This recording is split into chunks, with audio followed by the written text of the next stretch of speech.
এই যে আসতেছে ফেব্রুয়ারি, কত ফেব্রুয়ারি জানো? এটা কি বিশ্ব ভালোবাসা দিবস? হ্যাঁ? কি দিবস?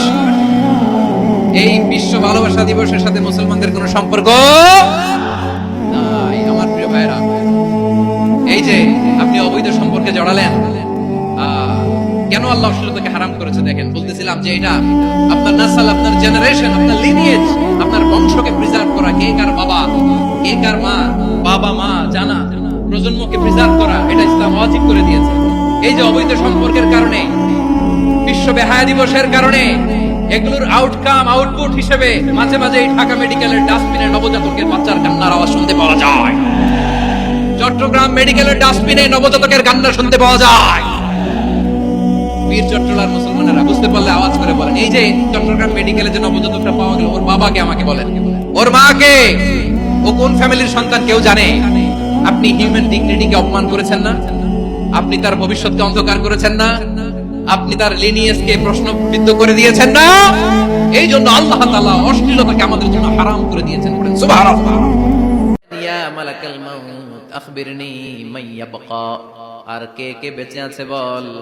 মালাকুল মউত বলবে, মাবুদ কেউ নাই, মানুষ নাই, জিন নাই, ফেরেশতাও নাই, শুধু আমার তিনজন কলিগ বাকি। কয়জন? জোরে বলেন কয়জন? জিব্রাইল বাকি, ইসরাফিল বাকি, মিকাইল আর আমি আজরাইল। আল্লাহ বলবে, মিকাইলের রূহ কবজ করে নিয়ে আয়। যে মিকাইল আমার আদেশে পৃথিবীতে বৃষ্টি ঝরাতো, আমার আদেশে ক্ষেত খামারে ফসলের ব্যবস্থা করে দিত, আমার আদেশে মানুষের রিজিকের হিসাব রাখতো, এই মিকাইলের রূহ কবজ করে নিয়ে আয়। এক নাম্বার কলিগ শেষ। কলিগ বুঝেন তো? সহকর্মী। কলিগ মানে কি? সহকর্মী। এক নাম্বার কলিগ নাই। আল্লাহ বলবে, যা এবার ইসরাফিলের রূহ কবজ কর। ইসরাফিল ফেরেশতা তখনও আল্লাহর আরশের দিকে ঠোঁটের মাঝখানে বিশাল সিংহটা নিয়ে তাকিয়ে আছে। ওই মুহূর্তে মালাকুল মাউত যে সালাম দিয়ে রূহটা কবজ করে ফেলবে। ইসরাফিলও নাই। ইসরাফিলও নাই।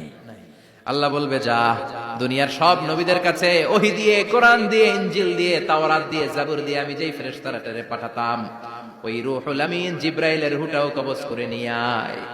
জিব্রাইলের রূহ কবজ হয়ে যাবে। এবার তিনজন কলিগই শেষ। আছে কেউ? আছে? এবার আল্লাহ বলবে, ইয়া মালাকাল মাউত, হে মৃত্যুর ফেরেশতা, আখবিরনি মান ইয়াবকা, মহাবিশ্বে আর কে কে আছে বল।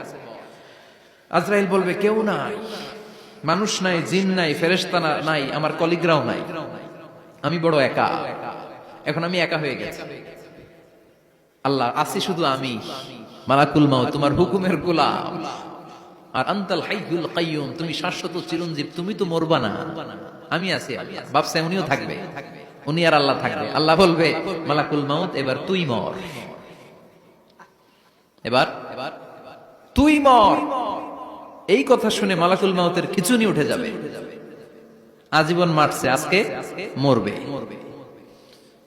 খিচুনি উঠে যাবে, জ্বর এসে যাবে, কাঁপুনি ছুটে যাবে, কাঁপতে থাকবে। আল্লাহ বলবেন, কাঁপাকাঁপি করে লাভ নাই, মর। মালাকুল মাউত বলবে, মাবুদ এইটা আবার কেমন কথা? সবাই রে আমি মারলাম, আমি মরুম কেন? আমি না মারছি, আমি না মেরেছি, আমি মরবো কেন? আল্লাহ বলবেন, কথা নাই, মর। ও আল্লাহ, আমি কেন মরবো? আমি না দুনিয়ার সবাই রে মারলাম। আল্লাহ বলবেন, কুল্লু নাফসিন যায়িকাতুল মাউত, পৃথিবীর প্রতিটা আত্মারে মৃত্যুর স্বাদ নিতে হবে। মালাকুল মাউত তুইও মরবি, মর। কাঁপতে কাঁপতে আল্লাহ বলবে, জান্নাত আর জাহান্নামের মাঝ বরাবর যে দাঁড়া। মালাকুল মাউত দাঁড়াবে। এই দৃশ্য দেখার মতো তখন কেউ থাকবে না। থাকবে? কেউ নাই। মালাকুল মাউত কাঁপতে কাঁপতে, আল্লাহ বলবেন, কেঁপে লাভ নাই, কেঁদে লাভ নাই, মরতে তোকে হবে। Everyone has to take the test of death, সবাইকে মৃত্যুর স্বাদ আস্বাদন করতে হবে। মর, মরে যা, মুত ইয়া মালাকাল মাউত। আল্লাহ বলবেন, ও মৃত্যুর ফেরেশতা মর, মুত ইয়া মালাকাল মাউত। বলার সাথে সাথে যে ফেরেশতার হাতে আমাদের সবার রূহ চলে গিয়েছিল, ওই ফেরেশতা চিৎকার মেরে জান্নাত এবং জাহান্নামের মাঝখানে বেহুশ হয়ে পড়ে যাবে। শেষ। মালাকুল মাউতের কিচ্ছা খতম, উনিও নাই। এবার ডানে বায়ে, সামনে পেছনে, উপরে নিচে কেউ আছে? একজন ছাড়া, তিনি কে?